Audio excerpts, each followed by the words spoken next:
Welcome to AV number 4. Write an email to your friend who has not contacted you for a long time. Use the hints language to support from the text to compose your email. Write an email to your friend who has not contacted you for a long time. तर एक तुमचा मित्र आहे की जो बऱ्याच दिवसापासून आपल्या संपर्कात नाही आहे.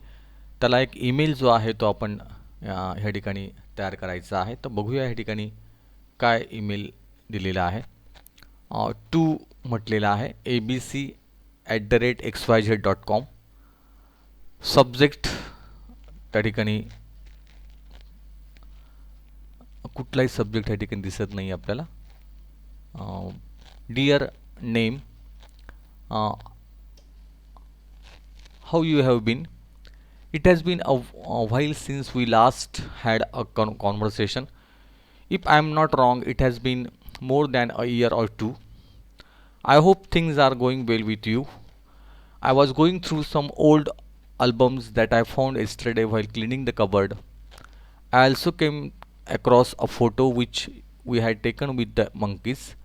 I clearly picturized the scene of the past days when my uncle made the two of us sit between the monkeys. Oh, how frightened were we! My nostalgic trip made me wonder what are you up to? I remember the last time when you emailed me. You told me about the job markets declining in New Zealand. Let me know if everything is well at your end. I have attached some pictures. Have a look. It will be waiting to hear back from you. All the best and take care. तर अशा पद्धतीने एक email जो आहे तो इथे आलेला आहे. The state government of Maharashtra has decided to take strict measures on the hawkers encroachment on road. Draft an email to the editor of a local daily expressing your concern for the jobless hawkers. तर हा एक email जो आहे तो इथे आलेला आहे. तर हा ईमेल आपण पुन्हा एकदा बघूया. टू जे आहे ते इथे दिलं आहे, म्हणजे ज्याला उद्देशून आपण हा ईमेल टाकतो आहोत त्याचं ह्या ठिकाणी ईमेल ॲड्रेस जो आहे तो ह्या ठिकाणी आपण ABC म्हटलं. इथे आपण आपलं नाव मेन्शन करू शकतो, पण ह्या ठिकाणी ABCच म्हणूया. abc@xyz.com. सब्जेक्ट जो आहे तो इथे काही मेन्शन केलेलं नाही, पण सब्जेक्ट पण आपण ह्या ठिकाणी देऊ शकतो की no contact for many days किंवा no contact for a long time. Dear, मित्राचं नाव आपण इथे मेन्शन करू शकतो. डिअर राजेश वगैरे काय असेल ते. हाऊ हॅव यू बीन, तर कसा आहेस या अर्थाने. हाऊ डू यू डू या अर्थाने. It has been a while since we last had a conversation. तर खूप दिवस झालेत की आपण एकमेकांशी आपलं संभाषण नाही आहे, संवाद नाही आहे. If I am not wrong, it has been more than a year or two. तर जर मी चुकीचा नसेल तर 1 ते 2 वर्ष झाले असतील आपण आपला एकमेकांशी संपर्क नाही आहे. I hope things are going well with you. मला असं वाटतं की तुझं सगळं व्यवस्थित चाललेलं असावं. I was going through some old album that I found yesterday while cleaning the cupboard. तर काल सहज त्या ठिकाणी कपाट साफ करत असताना त्या ठिकाणी एक जुना अल्बम जो आहे तो मला सापडला आणि त्यात ते जुने फोटो जे आहे ते मला आपले पाहायला मिळाले.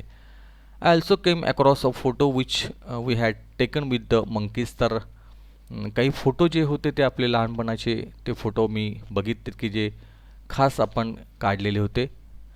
I clearly picturise the scene of the past days when my uncle made the two of us sit between the monkeys. तर ते सगळा तो सीन माझ्या डोळ्यासमोर त्या ठिकाणी आला की त्यावेळेला काकांनी ते आपल्या दोघांनाही त्या माकडाजवळ बसवलं होतं आणि ते सगळं मला आठवलं.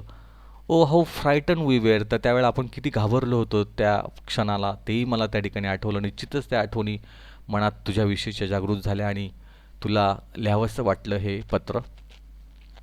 माय nostalgic trip made me wonder what are you up to. तर त्यासाठी ती ह्या जुन्या आठवणींची एक सहल जी आहे ती मनात माझ्या उभी राहिली आणि मला खूप छान वाटलं. I remember the last time when you emailed me. मला अजूनही आठवतं की तुझा शेवटचा ईमेल जो मला आलेला होता, पत्र जे आलेलं होतं.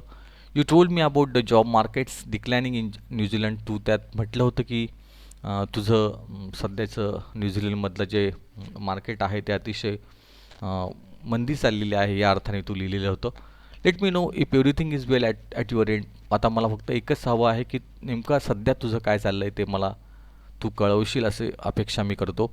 I have attach some pictures, have a look. काही फोटो मी इथे मेलसोबत पाठवत आहे, ते तू बघावेस असं मला वाटतं.